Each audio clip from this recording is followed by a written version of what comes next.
പതിനൊന്നാമത് കാസർഗോഡ് ജില്ലാ ഭാരതീയ വിദ്യാനികേതൻ കാസർഗോഡ് ജില്ലാ വിദ്യാഭ്യാസ സമ്മേളനം ചീമേനി വിവേകാനന്ദ വിദ്യാമന്ദിരത്തിൽ സംഘടിപ്പിച്ചു. Kerala university vice chancellor doctor Mohan Kunnummal ഉദ്ഘാടനം നിർവഹിച്ചു.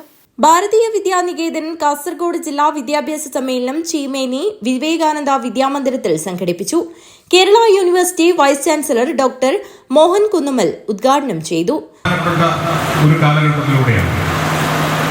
എല്ലാവരും ഇങ്ങനെ പറയുക അവർ ജീവിക്കുന്ന കാലമാണ് ഏറ്റവും പ്രധാനമാണ്. പക്ഷേ എങ്കിലും ഏറ്റവും പ്രധാനപ്പെട്ട, അതായത് വിജ്ഞാനത്തിൻ്റെ ഏറ്റവും വലിയ വിസ്ഫോടനം നടക്കുന്ന ഒരു കാലമാണ്. ഇപ്പോൾ ഏറ്റവും വലിയ ധനം എന്ന് പറയുന്നത് നിങ്ങൾ കുഴിച്ചിട്ടിരിക്കുന്ന സ്വർണമോ അല്ലെങ്കിൽ നിങ്ങളുടെ കയ്യിലിരിക്കുന്ന ഭൂമിയുടെ ഡോക്യുമെൻ്റോ അല്ല, മറിച്ച് നിങ്ങളുടെ തലയിലുള്ള വിജ്ഞാനം മാത്രം. ഈ വിജ്ഞാനത്തിൻ്റെ സമ്പത്ത് കൊണ്ടാണ് ലോകത്തിലെ ഏറ്റവും വലിയ സമ്പന്നന്മാരാകുന്നതും തുടരുന്നതും. ഇയോൺ മസ്കിനെ കുറിച്ചൊക്കെ നമ്മൾ കേട്ടിട്ടുണ്ടാവും.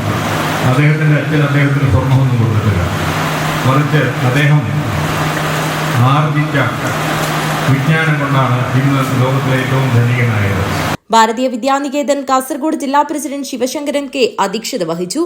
NCT രാജഗോപാൽ മുഖ്യപ്രഭാഷണം നടത്തി.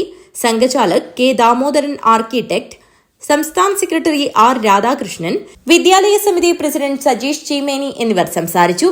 സംസ്ഥാന സെക്രട്ടറി P ഗണേശൻ ഗ്രൂപ്പ് ചർച്ചകൾക്ക് നേതൃത്വം നൽകി. ജില്ലാ സെക്രട്ടറി ജയകുമാർ M സ്വാഗതവും ജില്ലാ ജോയിന്റ് സെക്രട്ടറി അംബിക അരവിന്ദ് നന്ദിയും പറഞ്ഞു. ജില്ലയിലെ 18 വിദ്യാലയങ്ങളിൽ നിന്നായി അധ്യാപകരും അനധ്യാപകരും സമിതി പ്രവർത്തകരുമായി 300ഓളം ആളുകൾ പങ്കെടുത്തു. News bureau, Kanhangad.